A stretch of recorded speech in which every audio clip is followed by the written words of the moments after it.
নমস্কার বন্ধুরা, নতুন রেসিপিতে আপনাদের স্বাগত। আজকে আমি আবার একটা অন্যরকম রেসিপি নিয়ে এসেছি। আজকে আমি করে দেখাবো অনুষ্ঠান বাড়ির মতো নিরামিষ আলুর দম। অনুষ্ঠান বাড়ির মতো নিরামিষ আলুর দম করবো। তার জন্য এই যে আলু কেটে ছাড়িয়ে নিয়েছি, আর নিয়ে নিয়েছি কুচনো আদা, কাঁচা লঙ্কা, পোস্ত, কাজু বাদাম, টক দই, হলুদ গুঁড়ো, লঙ্কা গুঁড়ো, জিরের গুঁড়ো, ঘি, কাসুরি মেথি, তেজপাতা, নুন, চিনি আর হচ্ছে এই যে সাদা তেল। প্রথমে আমি যেটা করব, এই নিরামিষ আলুর দম মানে আমরা বিপত্তায়নে যারা উপোস করে থাকি তারাও কিন্তু এই আলুর দমটা খেতে পারি, তার জন্যই আমি নিরামিষ করছি। আর কিভাবে করছি সেটা প্রথম থেকে শেষ পর্যন্ত দেখবেন। আর ভিডিও ভালো লাগলে লাইক শেয়ার সাবস্ক্রাইব করবেন। আর নিরামিষ আলুর দমের জন্য এখানে এই দেখুন আলুগুলো কেটে ছাড়িয়ে ধুয়ে নিয়েছি, ধুয়ে এবার আমি বসে দিচ্ছি। আর তার জন্য দেখুন সব কিছু আমি নতুন আলাদা প্যাকেট নিয়ে এসেছি, ঘরের কিচ্ছু আনেনি, সব নতুন নিয়ে এসেছি। এই দিয়েই করবো, যেহেতু আমরা উপোস তাপস করলে এটা দিয়ে করলে মানে উপোস ভঙ্গ করতে পারবো এই ইয়েটা খেয়ে। তাই আলুর দমের জন্য আমি এখানে প্রথমে কড়াইয়ে দিয়ে দেবো স্বাদ মতো একটু লবণ। এটা আলুটা আগে একটু সেদ্ধ করে নেব। আলুটা 80% মতো সেদ্ধ করে নেব, আর 20% বাকি থাকবে, সেটা ভাজতে ভাজতেই সেদ্ধ হয়ে যাবে। আর দিয়ে দেবো একটু হলুদ গুঁড়ো, দিয়ে আলুটা আমি একটু সেদ্ধ করে নেব। এইবার এই আলুটা সেদ্ধ হতে হতে আমি ততক্ষণে মিক্সিতে এই পেস্টটা করে আনবো, যেটা কাঁচা লঙ্কা, ছোট ছোট করে আদা কুচি, এটা ধুয়ে নিয়েছি আগে। আর দিয়ে দেবো এখানে কাজু বাদাম, পোস্ত একসঙ্গে আমি বেটে নিয়ে আসব। দেখুন বন্ধুরা 80% সেদ্ধ হয়ে গেছে। এবার আমি তুলে নেব, তুলে ছেঁকে নেব, দিয়ে কড়াই বসিয়ে দেব। এইবার আমি কড়াইয়ে সাদা তেল দিয়ে দিয়েছি, আর তেল খুব ভালোভাবে গরম হয়ে গেছে। এবার আমি আলুগুলো ভেজে নেব। আর্ধেক আলু একবার ভাজবো, আবার পরে আর্ধেক আলু ভাজবো। আলু সব লাল লাল করে ভাজা হয়ে গেছে, এই দেখুন বন্ধুরা তুলে নিচ্ছি।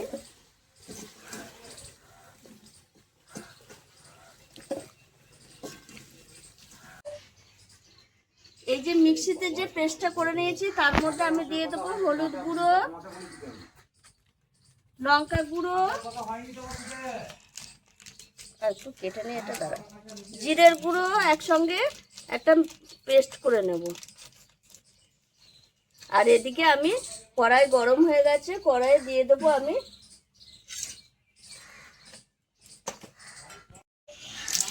ফোড়নে দিয়ে দেবো তেজপাতা, একটু কাসুরি মেথি, আর এই যে মশলার পেস্টটা এর মধ্যে দিয়ে দেবো।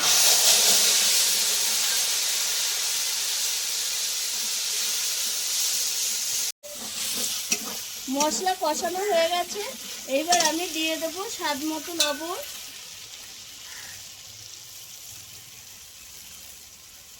আর একটু দেবো, অনেকটা আলু আছে যেহেতু।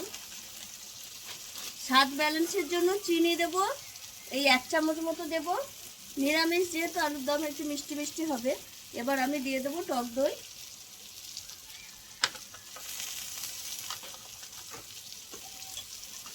দিয়ে মশলা একটু ভালো করে কষিয়ে নেব। দেখুন বন্ধুরা কত সুন্দর হয়েছে। এবার আমি এই ভেজে রাখা আলুগুলো দিয়ে দেবো।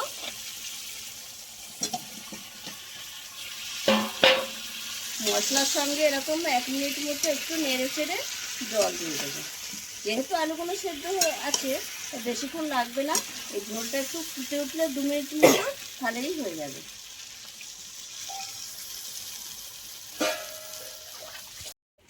এই দেখুন বন্ধুরা 5 মিনিট এরকম ঝোলের সঙ্গে আলু এই দেখুন ফুটিয়ে নিয়েছে, আর কত সুন্দর হয়েছে। ঝোলটাও পারফেক্ট হয়ে গেছে, দেখছেন একটু ঘন ঘন কত সুন্দর আলুও সেদ্ধ হয়ে গেছে। এবার আমি দিয়ে দেবো নামাবার আগে একটু কাসুরি মেথি, তেল একটু দিয়েছিলাম ভাজা সুন্দর গন্ধ আসার জন্য, আর দিয়ে দেবো ঘি। এই আলুর দম নিরামিষ আলুর দমে একটু ঘি দিলেও খুব ভালো লাগে। আর এই আলুর দমটা যদি আপনারা এই বিপত্তায়নীর দিনে লুচির সঙ্গে এরকম করে খান একদম জমে যাবে। আর এই আলুর দমটা নিরামিষ আলুর দম অনুষ্ঠান বাড়ির কোনো অংশে কম হয়নি, খুব সুন্দর লাগবে খেতে, দেখবেন।